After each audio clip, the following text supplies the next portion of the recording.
Hey, deserving listeners, this is a trailer in which I watch couples therapy. The full video will be for members. And by the way, watching this show, it gives me an opportunity to get into things that I feel like I never am able to get into in other videos. There's a lot of things to get into, just so many things.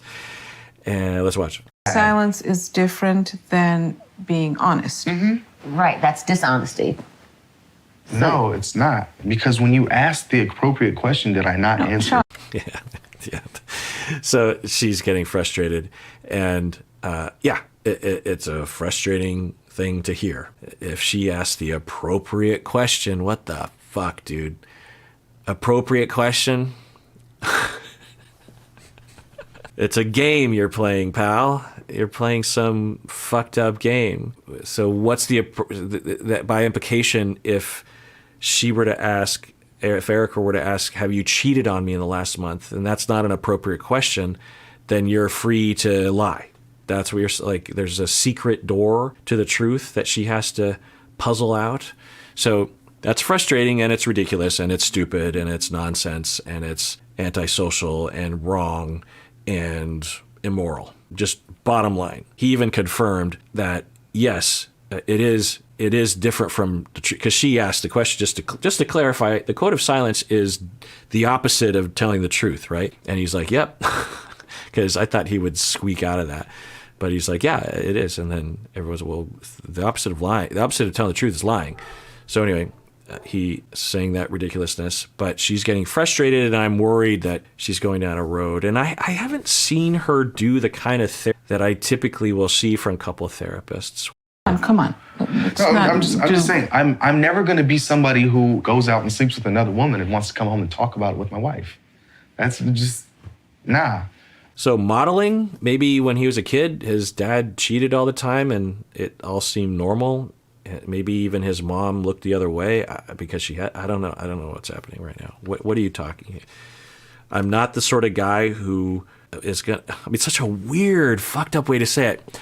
Hey, I'm not the sort of guy that's going to cheat on I'm not going to get together with a woman and come home and tell my wife. Are you kidding? That's ridiculous. That's cruel. Why would I tell her? Care about what you're doing when you are not with me. So if you're going to do it, be prepared to take it to your grave, because I don't want to hear about it. What I don't know is not going to piss me off. Okay, you're talking about ethical non-monogamy. There is a version of ethical non-monogamy that says don't ask, don't tell. That's the rule.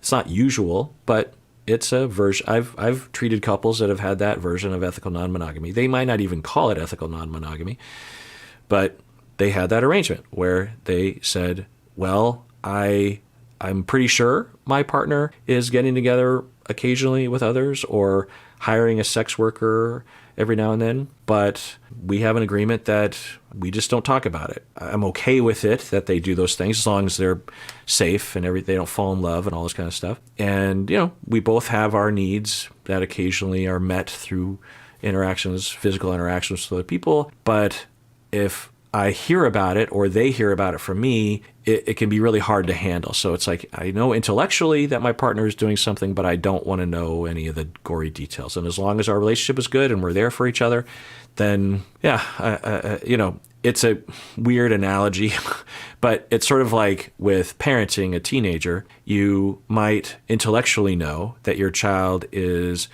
smoking weed, drinking a couple beers on the weekends, skipping school, looking at porn, having sex with their partner or whatever.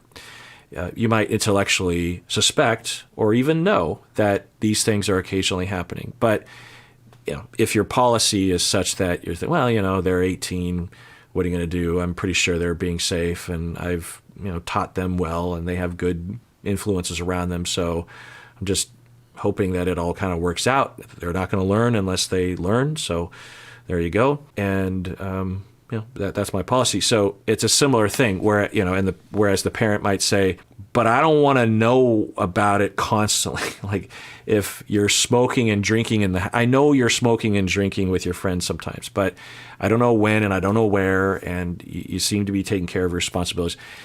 But no, you can't smoke weed in the living room. You can't drink beer out of the fridge. You can't have sex with your girlfriend in the bed in your bedroom. Like you gotta, I don't want to see it. I don't want to know about, I think a lot of parents might be like that. Not every parent, but it's similar. And so couples will have that arrangement.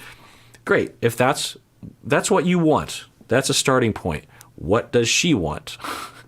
So now I would actually turn to her and say, okay, on this topic of the non-monogamy bit, we have heard from him what his desire is, what sort of relationship he wants. What sort of relationship would you want? And I would frame it that way, of just like, not what does he want, what does she want? I would say, this is the kind of relationship that he wants.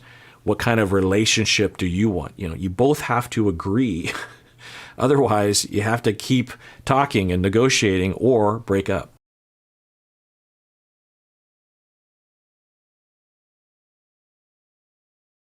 So because of the edit, we're not getting anything beyond that. And because it's reality TV, I worry that the edit is manipulating us somehow. So I don't know. I don't know. All right. Well, that's the end of the trailer portion of this video. If you want to see the full video, become a member by clicking below. And everyone out there, please take care of yourself because you deserve it. You really, really do.